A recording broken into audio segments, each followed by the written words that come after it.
Adventure on Pipeman on W4CY Radio.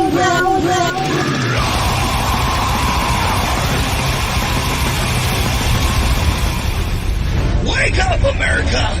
It's time for the Adventures of Pipeman on W4CY.com, West Palm Beach's #1 internet radio station. Here's your host, the Pipeman.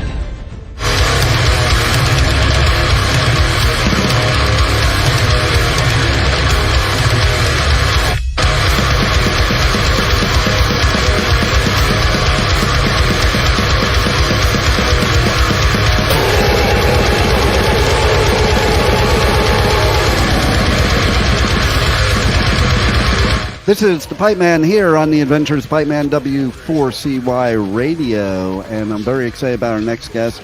They played at a festival recently that is a killer festival. I was actually going to be there, but then conflicts happened, so I'm bummed that I missed their set. So let's welcome to the show Ancient Entities. How are you, Alec? Man. So, yeah, I mean...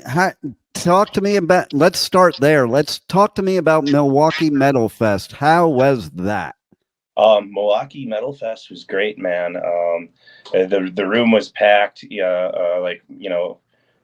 was just a really amazing time. Everyone had lots of energy.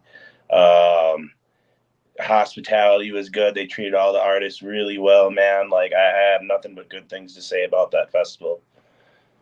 I love hearing stuff like that because it's not always the case in a festival. So that's for sure. I know the person that does the PR and runs the media for it. She's like one of my favorite people. So it must have ran well. Yeah, absolutely. I don't think anyone really had any complaints the whole time. I love that. And that venue is like an iconic venue. So that's pretty cool. And you're local to there, right? Yeah. I'm from Milwaukee. Our other band members are from all over. We got guys in Chicago, a guy in Madison, and then our bass player Luke, he kind of lives in between us and Racine. So there's a little rivalry there then I would assume, because I know my experience, well, none of them you said were in Minnesota, and I know that's the big rivalry. Yeah. No rivalries here. I did a festival there. You probably know it, called Northern Invasion. Oh, yeah, that sounds familiar. Yeah, and that was the first time in my life, actually, I was to Milwaukee or to Wisconsin in general. Like, I'm originally from Jersey. Yeah, okay. And I remember going there, I'm like, man, what am I going to Wisconsin for? Because, like, outside of Wisconsin, everybody just thinks all there is cheese. Yeah. But then I went there, I just have to say, because I love your state. I love your the town, that whole area, the people. But it was pretty funny because I was camping there and I met some really cool people that are now my lifelong friends that are from there. And they were talking all night about the whole, difference between Minnesota people and Wisconsin people. So, but what a cool place, and what a cool place to play a festival or any show for that matter. So, and then you have your new album dropping here in June, and you just released the single from it, Pierced by Obsidian. Yep. Tell us about that song. It is a pretty badass song. So Pierced by Obsidian, I believe this one is our vocalist does like all the major storytelling here, but I think that was about some form of like obsidian tipped arrow that I can't remember what race or culture exactly, but I think it was Mayan. But they like shot the arrows and had like a target or whatever, and it's pretty much what the song's about. So it's like, brutal song, and obviously about history, because that's pretty much what all of our songs are about, or mythology or something in between that.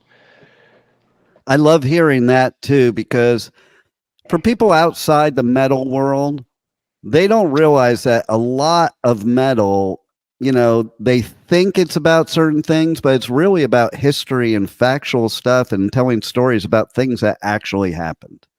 Yeah. Even philosophies and stuff like that. I mean, look at most of Death. Like that, a lot of that is just philosophical stuff.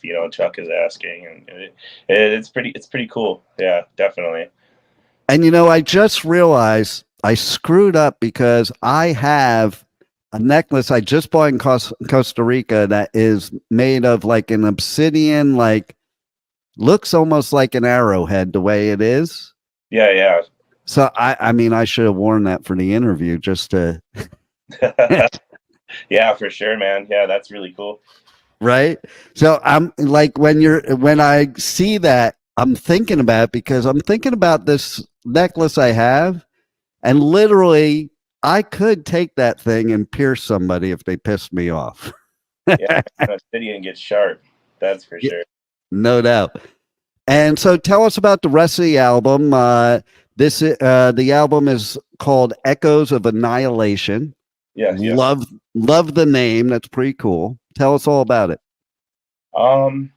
So, I mean, like I said before, most of our stuff is historical or about something historical or mythology.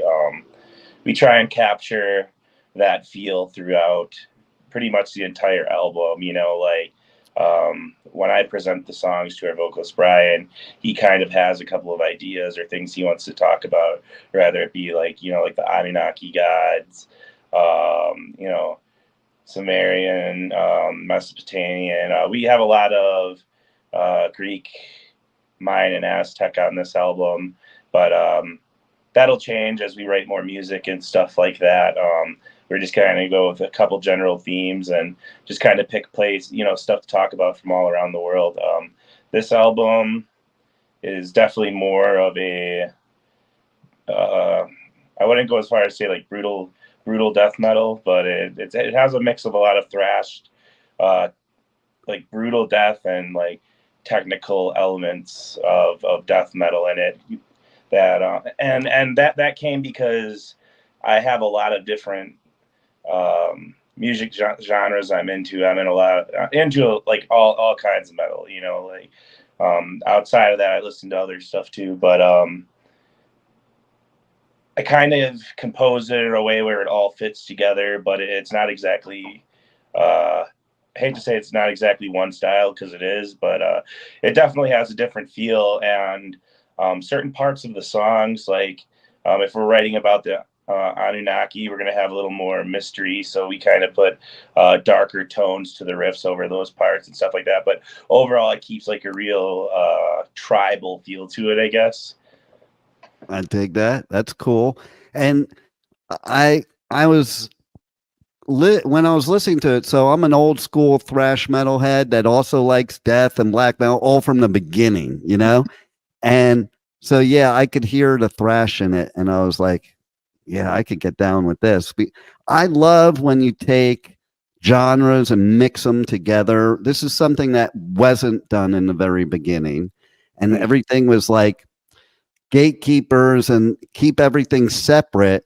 Yep. And I think nowadays that wouldn't even work nowadays, even though that's not necessarily, it's still the case in some areas, because there's so many bands now that if you're not mixing and blending genres, you're not sounding unique no matter what. Because it's like, if you just use this formula, like this is death metal, this is black metal, this is thrash metal, and like go by that formula, then everybody's just going to sound the same. Like the big four of thrash, they didn't all sound the same. And certainly, a band like Possessed was was it death metal? Yes, it was the beginning of death metal, but it was thrash metal first, then death metal, type of thing. So that made them unique even to death metal bands today.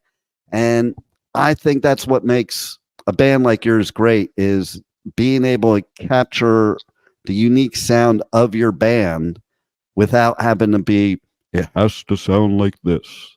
Mm-hmm. Yeah. I mean, I grew up in between the old school guys and then like some of the new death metal that was like coming in, and I was even there for like some of like the newer, well, I shouldn't say newer subgenres because they're there, but like like metalcore and all that, like when like Black Dahlia Murder were kind of like brand new on the scene and stuff like that. So, but like I've been inspired by all kinds of stuff, but in general, when I write an album, I kind of try and look at it as like, okay, so if I'm going to go see this band and like, okay, I have to compete, with like 20 other bands and try and sound different somehow. Like, so I look at it from an audience perspective, be like, okay, if I went up on stage, like, what would I want to see from a band? If I went up there, that's kind of like how I write my music. Like I want a death metal band that, they're going to go up there and I'm going to be like, spinning my hair the whole time that they're playing, and that's kind of how I try to write my riffs. They're more like pit riffs, I guess. So that's what I call I love it. Yeah. That's what I'm all about right there. I used to live in LA and take a Greyhound or hitchhike up to the Bay Area to catch like the beginning shows of Possessed and many other bands, but it would talk about brutality. Yeah, man. I mean, I love all that old school stuff too. Like Nile, Necrophages, those are like, some of my huge, like, death metal bands, and, like Decapitated, if we're going like, like old school death metal and shit like that, like the Polish, Swedish death metal, any of that stuff. Like I love all that, like Carnage, like, I think that was like one of my first, Carnage was like one of my first couple death metal albums, like, Jungle Rot, stuff like that, Nice. I love all the old school shit too. So what was that moment in life, if there was one, that you just knew music was just in you and this was what you were going to do? Man, that was a long time ago, but it happened to me at like a later age, because I was an artist before I really was into music or anything like that. So it was like, I was like a freshman or sophomore in high school, and I didn't really listen to music. It was just like whatever someone had on the radio, that's what I was listening to. But my sister was watching something on like MTV. It was like a rock band or something like that, and I was just like, oh, what is this? And I was like, okay, that's kind of cool. And it wasn't like anything like super heavy, or it was like some alternative band. And basically I was just like, this is cool, but like, what else is there? Like, is there something like that goes a little harder than this? And then I found, I think also on MTV, it was like Rammstein, Volkerball. They played like some live clip from that. I was like, yo, that was cool. Like, I want to do what they're doing. And then it just, my taste got progressively heavier. I think after I found like Behemoth. So it was, once I actually found the music I like, that I wanted to listen to, it pretty much just went from like, not heavy to like heavy right away. I think like Behemoth Demigod was maybe like my third or fourth like album I ever listened to, and that was honestly the album that made me go like, holy shit, like that's fucking awesome. Nice. And it's funny because the artistry and the music does go hand in hand. So my question is, as we look at the album cover behind me there, is that your artistry? So this is done by our now previous drummer, Burns. He came up with the concept of the album art, and he did he didn't draw the logo. We had this artist called Art of Darkness do the logo, and once we got that back from him, he did kind of like the filling in of the letters, and we tried a couple different like stone looks and stuff like that, but I think he ultimately settled on this like monotone, like silver and like, with red around it. It's pretty cool, I think. Yeah, it's totally cool. And I'm all about that too. And that's why I say it goes hand in hand. Like I like good album art, good merch with great art on it. I think it just all goes hand in hand because music is art. And it's like a full-on, for me, it's a full-on experience. Like I listen to your album, I want to sit there on the balcony with the album right in my hand, looking at the album art, reading all the stuff while I'm listening to it.